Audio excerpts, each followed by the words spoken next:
So why are we here, and what are we trying to accomplish? We come here to get to know one another, to exchange ideas, to go home with probably a list of about 8 to 10 pages of action steps of things you can do to create a better sales organization. And we are, I would say, in the most confusing time that we have ever faced in the last decade. And a lot of people are sad about the election. Some people are glad about the election. And I think the best comment I've heard was from Dave Chappelle. And he said on Saturday Night Live that we, the people, have given Donald Trump a chance to do good. And we hope that he'll give us the same chance. So life goes on. And the reason I start with this is to share a little bit about the zeitgeist of our times.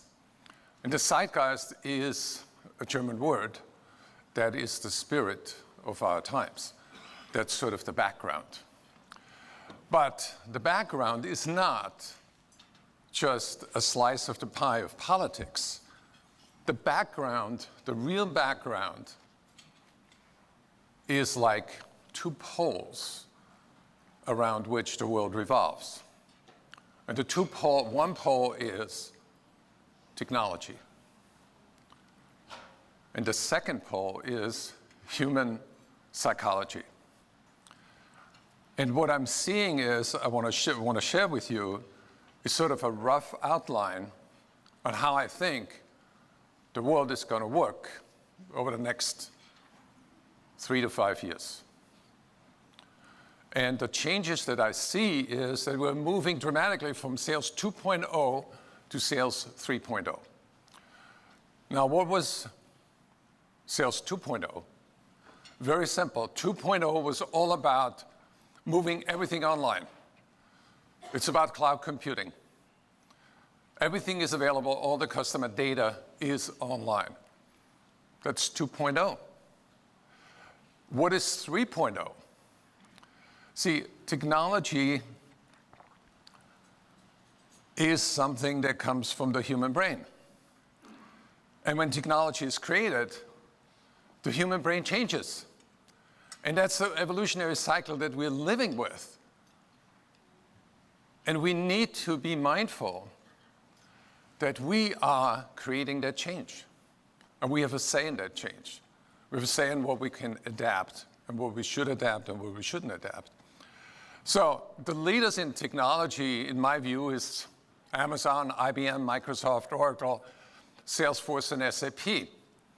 And over the past 6 months, something really amazing happened. They all seem to conspire around the same message. And the same message is, when you look at Amazon.com, Jeff Bezos says, all the major tech companies will do this. We are on the edge of a golden era. It's about artificial intelligence.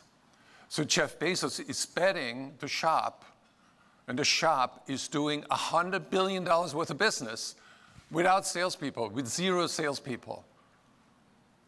It's mostly automated, and artificial intelligence guides the buyer to the buy button. And artificial intelligence can suggest books. It can remind you that you need to buy more shampoo, right? And it predicts the future of their business. At IBM, the CEO says, there's no doubt in my mind that cognitive computing will impact every decision in 5 years. What is cognitive computing? They gave it a new name for Watson. So Watson is transforming the medical profession right now. where all the medical information of all the diseases and all the cures and all the diagnostic tools that they have go in one computer, and the more they feed into the machine, the smarter the machine becomes. So a doctor in West Africa can type in, I see those symptoms, what is the diagnosis, what's the prognosis, what is the prescription, and the doctor in West Africa gets exactly the same information that a doctor at the Mayo Clinic has to come up with a better diagnosis, come up with better treatment. So the world is improving by cognitive computing, by machine learning. Look at Satya Nadella. The core capability of being able to create value comes from being able to do machine learning and AI at scale. It's really what this next wave of technology innovation is all about.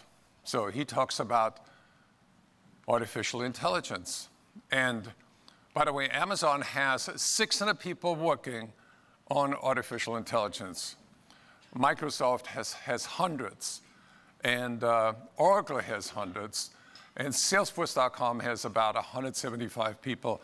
Mark Hurd says customized decision-making across the board, using analytics to empower frontline sales staff to service their customers in the moment rather than when it's convenient for somebody to get back to them. So Mark talks about in the moment.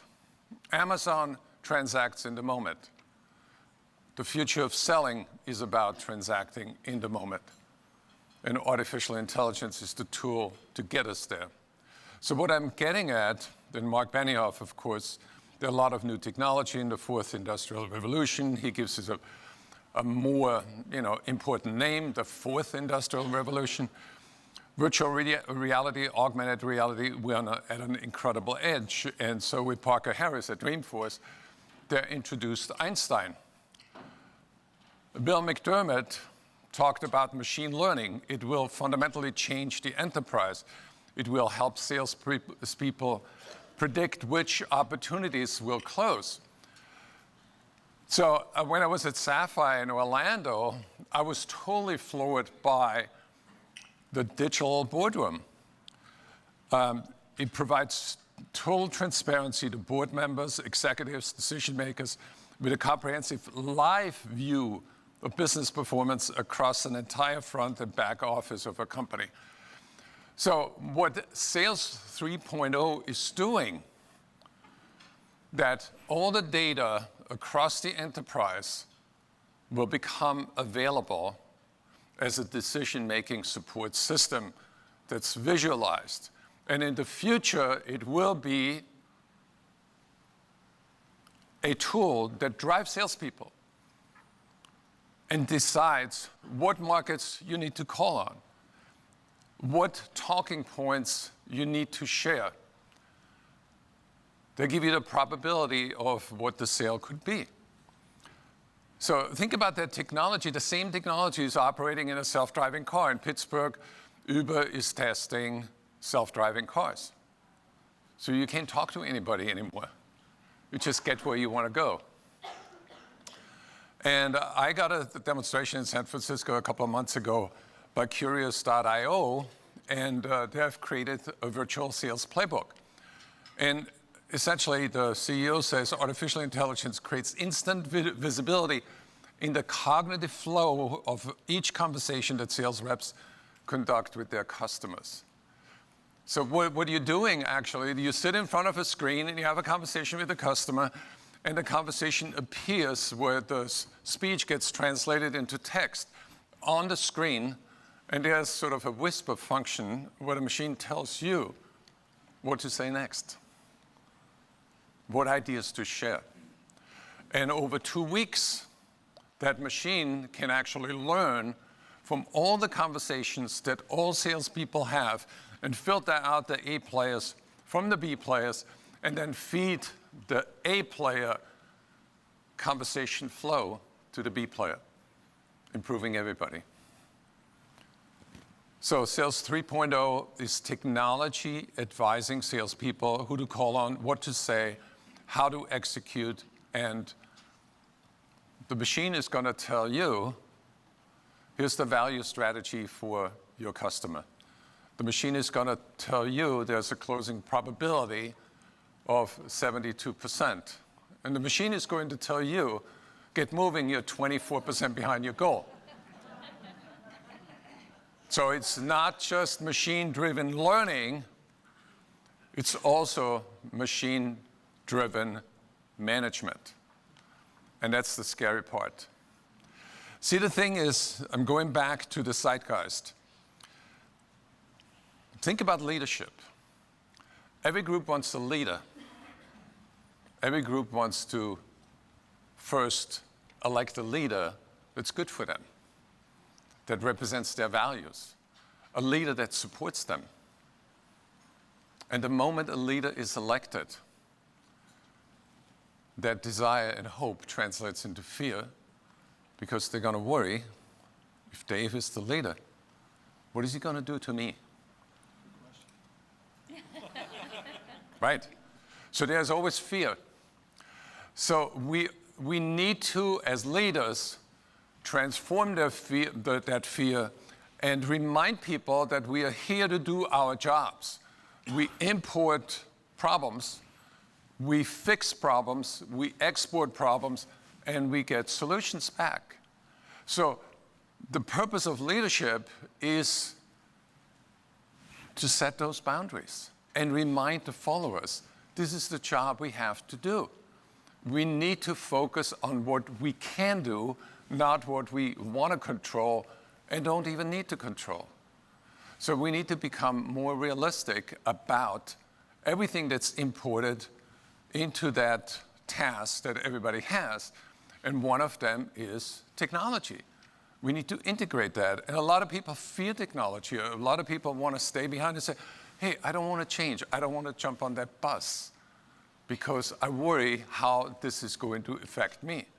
So Sales 3.0 is a world where technology applies artificial intelligence to advance the sales process in real time. It advises the sales team on the best steps. It will accelerate sales results, activate the full potential of your business. So that's the new reality that I see on the technology side. But there's another side. This is not a vacuum. This is a whole system. And technology is getting better. There's no doubt in my mind. The big question is, how do people get better? Because we lose a lot of people. We lose a lot of people to unemployment. We lose a lot of people to drugs, to self-medication. And there's something systemically wrong in our system that I clearly see, which is as we become better at technological functioning, we get worse with psychological functioning. And we as leaders, what we need to restore is optimal psychological functioning so that people are happy, so that people are more productive. So it is the mindset that you need to look at as a sales leader. And to help you frame this in a context, those are some of the leaders that I've interviewed, and you may recognize some of the faces. 5 of those people are billionaires, and I call them the peak performance mindset performers. And I won't go into the details, but that's a totally different story. But the question is, where does the mindset fit into the process for driving sales performance? And here's my graph.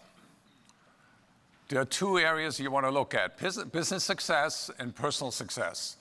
When it comes to business success, you want to align people, process, and technology.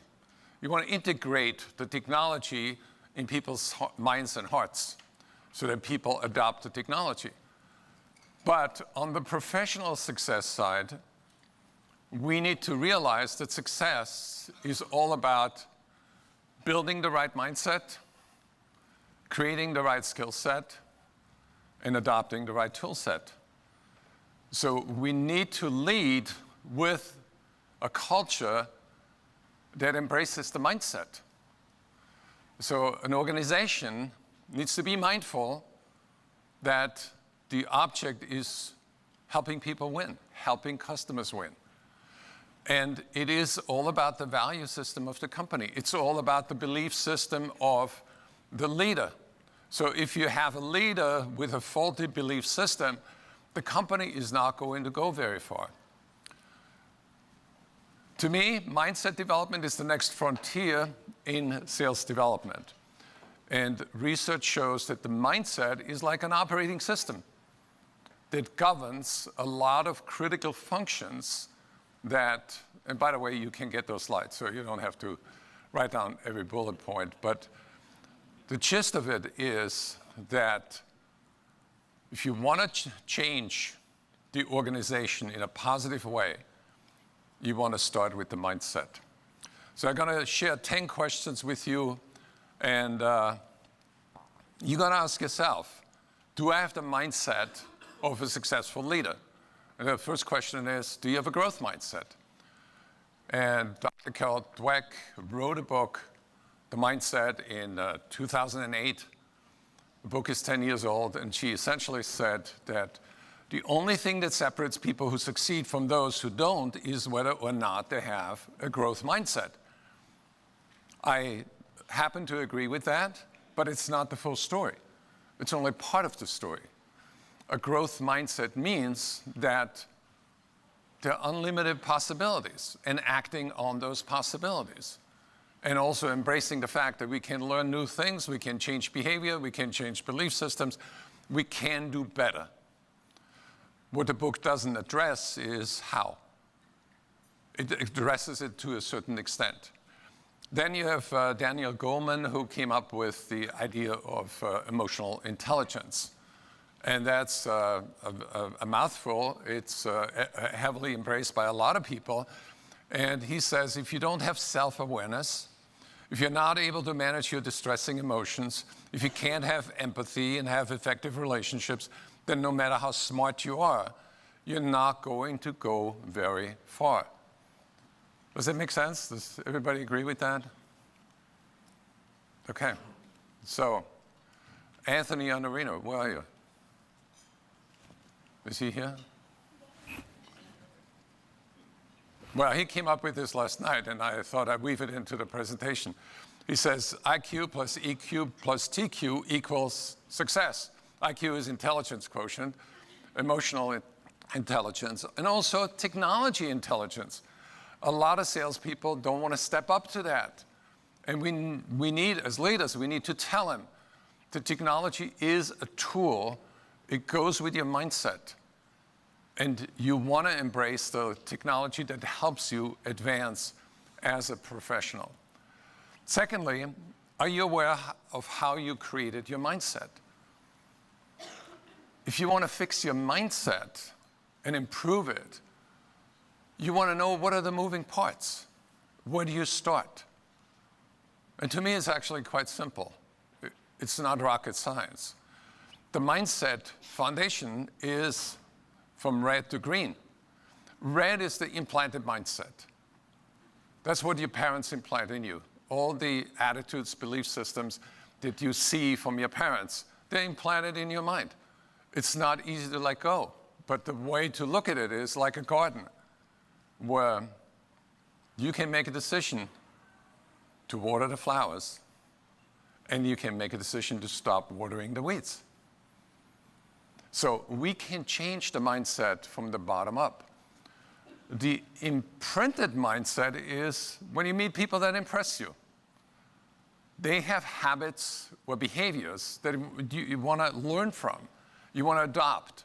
You want to learn from people who are persistent, who have a can-do attitude. So you want to integrate that, and those are the coaches and teachers that help you along the way. And then you have the inspired mindset.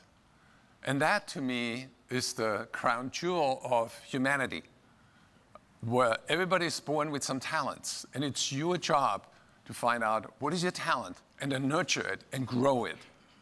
And have the courage to be you. Next question, do you create a culture that provides a high ratio of positive to negative feedback? A lot of cultures are punitive, where you have an authoritarian regime. and they don't support their people. So psychologist Marshall Lozada found that among high-performing teams, the ratio of positive to negative feedback is 5.6 to 1. Now that's an article in the Harvard Business Review. Everybody accepts that. The question is, how do you do that?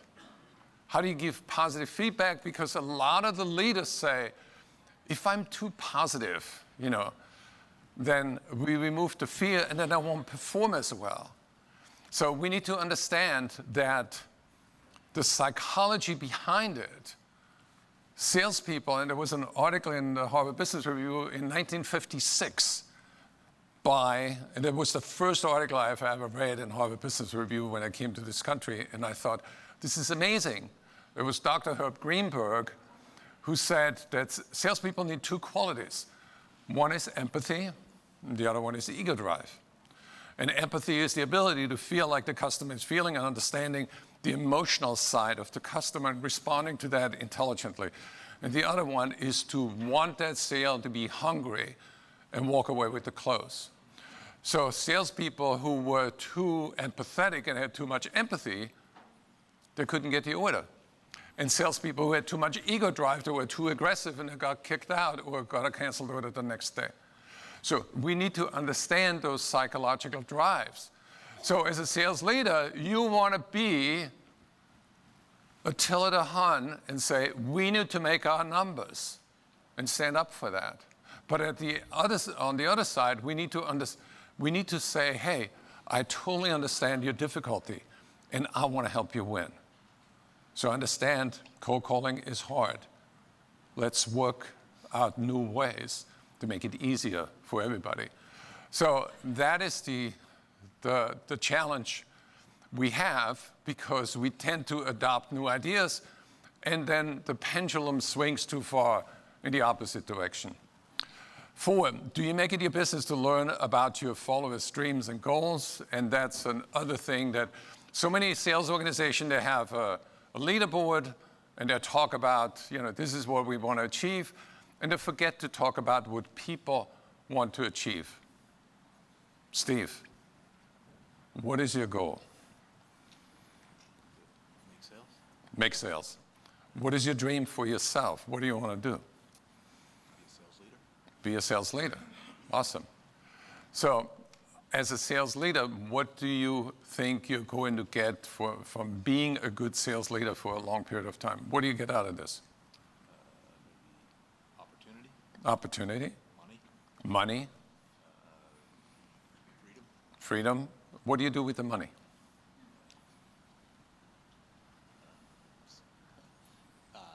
Support my family. Support your family. So my suggestion is, when you go back,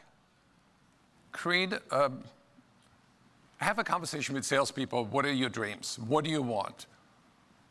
The what is the first thing. He wants to support his family. Why do you want to support your family? Or why do you want to get a bigger car? Why do you want to get a bigger house? The bigger the why, the bigger the try, the easier the how. So we need to leverage the psychology, the mindset psychology of salespeople to get what you want, because you help them get what they want. That's what Zig Ziglar said a long time ago.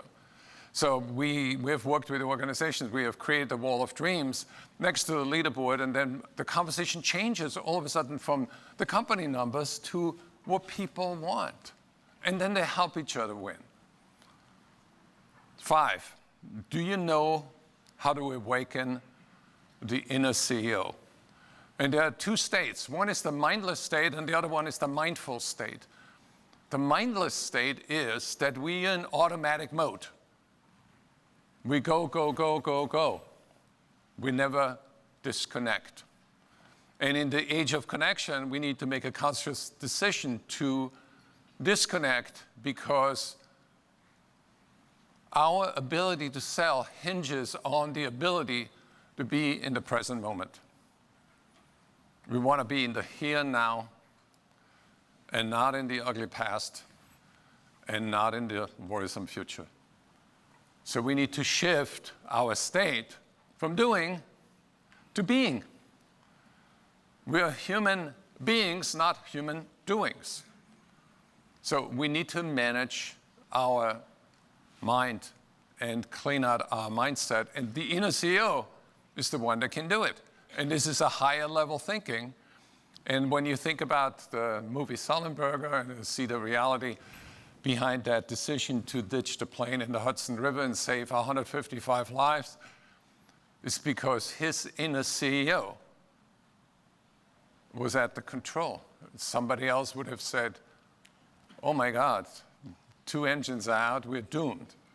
And then it becomes a self-fulfilling prophecy. We have somebody here who has written a book about the inner critic. Introduce yourself. Chris Salem. Thanks. My name is Chris Salem. I just recently published a book that's now about a week and a half called Master Your Inner Critic, Solve Positive Prosperity. And it really touches everything that we've seen here today. It's really about learning to master your inner critic on the positive and negative side. And it's about resolving the positive and not creating solutions. Too many of us are managing our lives in the effect than the symptoms. To live in the solution, you have to resolve the problem. That's what we have.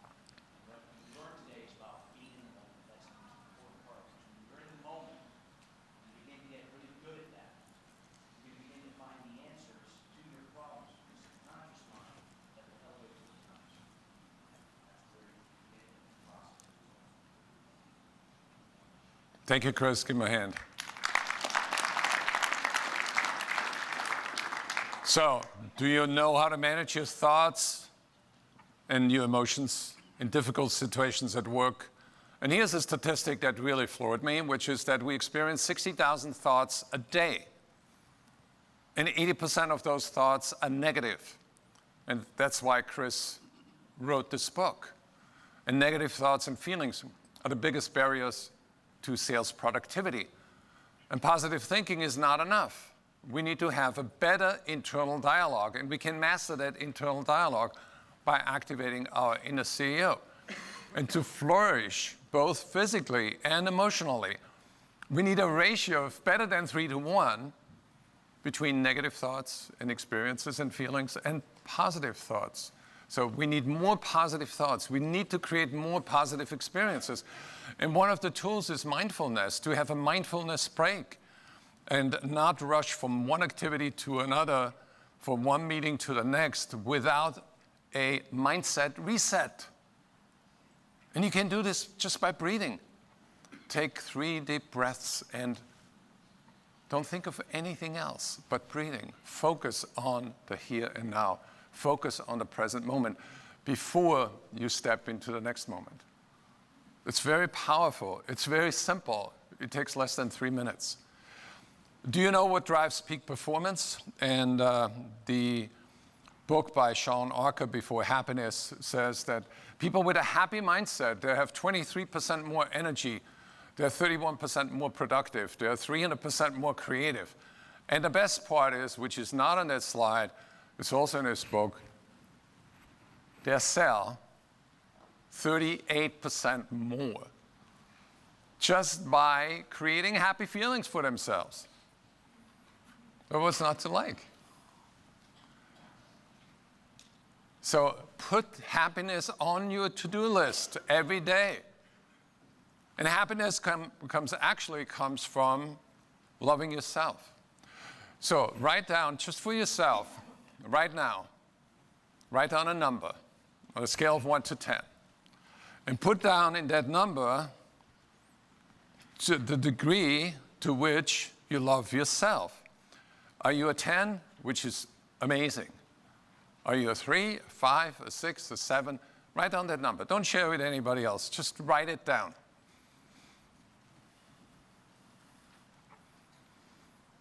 So I just want to see a show of hands. How many 10s do we have?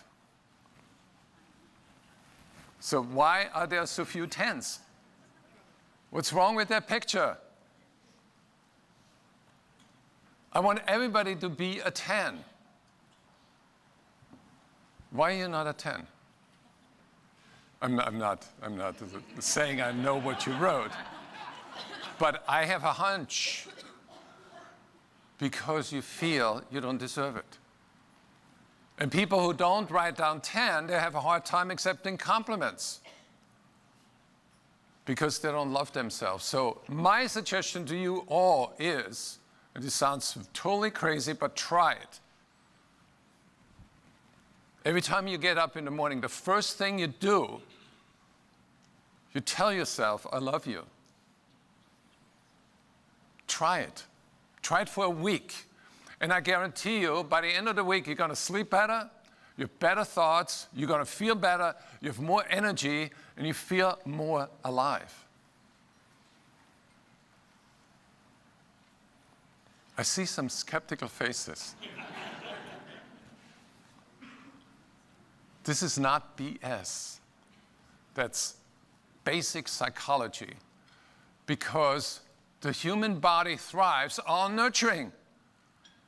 So we need to be the warrior, but we also need to be the lover. We need to fight like crazy, but we also need to love. We need both. It's empathy, ego drive. If you want to get better, you got to get better at fighting. You got to get better at loving. Dr. Becker-Levy said people with a positive mindset live on average 7.5 years longer. So if you want to have a longer life, you have a happy mindset. You actually decide, consciously or unconsciously, how long you're going to live. 8, do you know what drives peak performance behavior? A lot of people think they do, and here's a list, and you can see the bullets. When I got to race through a little bit, but one of the things that I find wrong with all sales compensation systems is they reward people for behavior, and it doesn't work. You cannot change behavior unless you change the belief system.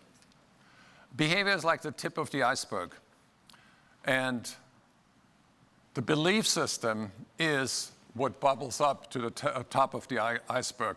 So you want to challenge your belief system. If somebody says, I don't want to make that many cold calls, that's a behavior. So your challenge is, why? What do you believe? How is that going to help you? How is this going to help the company? How is this going to help the customers that need our services? So what's the underlying belief system? And then people say, well, I don't want to bother them. I don't want to be in imposition to them. But can you reframe that? Is there a better way of thinking about this? So if you change the belief system, you change the performance, because then the behavior changes automatically. So there's a whole science behind that as well. Bill McDermott, good friend of mine, he's written a wonderful book, Winner's Dream, and he says success means hustling with a will to win. And he has been an excellent salesman. I recommend the book highly to everybody. If you're in sales, want to be a better sales leader, read that book, and there's a story where he transformed Puerto Rico from the worst territory to the best in 12 months. And Richard Branson said, I set apparently unachievable challenges and learned how to rise above them. And I've been working with sales teams on mindset management and challenged a lot of salespeople to double their goals, to triple their goals. What needs to happen if you do 300% more? And why are you thinking in limits? And there's a science to adopting a no-limit mindset. And there's a story from, Lou Hollander is an extraordinary example. At age 82, he ran an Ironman race in 16 hours and 45 minutes. And he says, life is like a bank account. And it's your mindset that determines how rich you're going to be. So he says, I want to live 120. And I know he's going to do it. Sarah Blakely, she grew up in a situation when she was 16 years old.